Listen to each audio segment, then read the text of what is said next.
जय हिंद साथियों, नमस्कार। आज के इस वीडियो में हम कक्षा 12 बोर्ड परीक्षा 2024 के लिए आवश्यक दिशा निर्देश है उनके बारे में बात करेंगे। तो इस वीडियो में आवश्यक दिशा निर्देश दिए गए हैं। जो आप यहाँ पे देख रहे हैं स्पष्ट यहाँ पे लिखा हुआ है कि यह विवरणिका है। इसमें जो वरिष्ठ उपाध्याय परीक्षा, जिसको अपन कक्षा 12 की परीक्षा कहते हैं, उसकी पुस्तकें भी दी हुई है और विषय कोड भी दिए हुए हैं। सबसे पहले यदि हम यहाँ पे बात करें तो यहाँ पे कालांश दिए हुए हैं कि एक सब्जेक्ट के न्यूनतम कितने कालांश होने चाहिए। तो जैसे हिंदी अनिवार्य और अंग्रेजी है, उनके 6 क्लास होते हैं। स्वर्णिम भारत के 3 क्लास होते हैं एक हफ्ते में।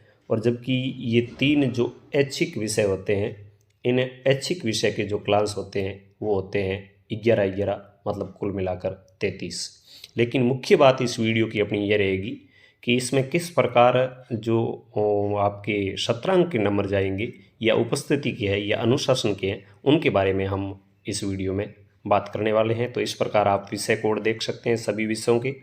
जैसे ये सभी विषय है बोर्ड के, उनके विषय कोड दिए हुए हैं जो ब्रैकेट में है। लेकिन मुख्य बात यहाँ से शुरू होती है। जैसे आप देखते हैं टिप्पणी से, जो ये यहाँ पे टिप्पणी शीर्षक दिया हुआ है, इस टिप्पणी में यदि आप देखते हैं तो स्पष्ट अपने को कुछ निर्देश बोर्ड की ओर से मिले हैं कि सत्रीय कार्य या सत्रांक विद्यालय द्वारा बोर्ड को प्रेषित होंगी।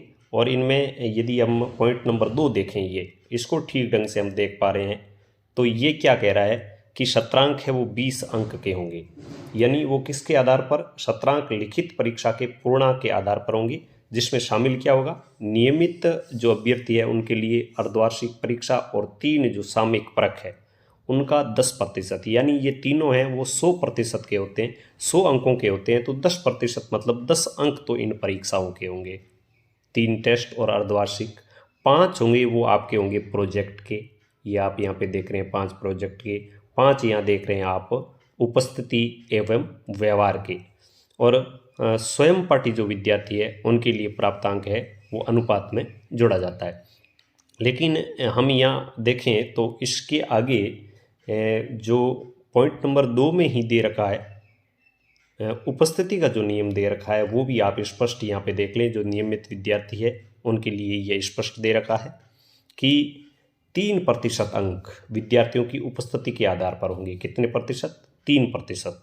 यानी यदि हम बात करें कि 75 से लगाकर 80% उपस्थिति होती है तो उस विद्यार्थी को अंक मिलेगा 1%, यानी 20 में से 2।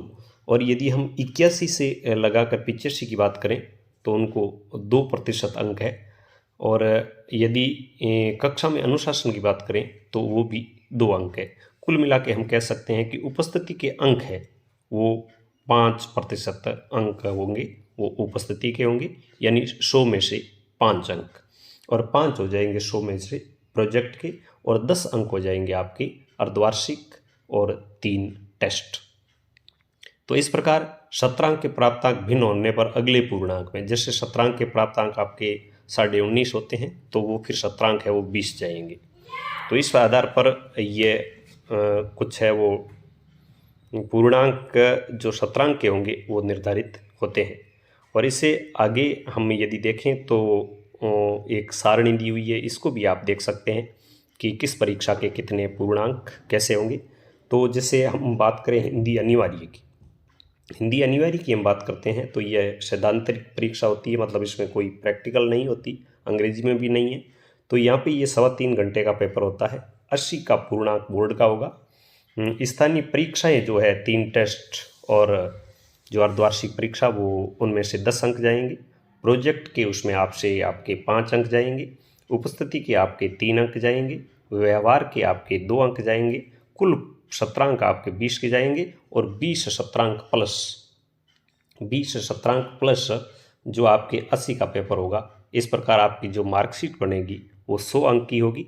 और उसमें पास होने के लिए न्यूनतम जो पूर्णांक चाहिएंगे वो आपको चाहिएंगे 33 अंक है तो आप हिंदी अनिवार्य और अंग्रेजी में पास होते हैं। लेकिन यहाँ पर एक एक बात शिक्षक साथियों के लिए कि जो आज़ादी के बाद स्वर्णिम भारत भाग 2 है, इसकी परीक्षा जो 80 अंक की होगी वो विद्यालय स्तर पर ली जाएगी और अपने को प्रोजेक्ट में इसमें प्रोजेक्ट के 20 अंक देकर इसकी जो नंबर है वो अपने को बोर्ड को भेजने होंगे। बोर्ड की ओर से इसकी कोई परीक्षा नहीं ली जाएगी और इसके भी अंक होंगे वो होंगे 100 अंक का, ये भी पूर्णांक होगा।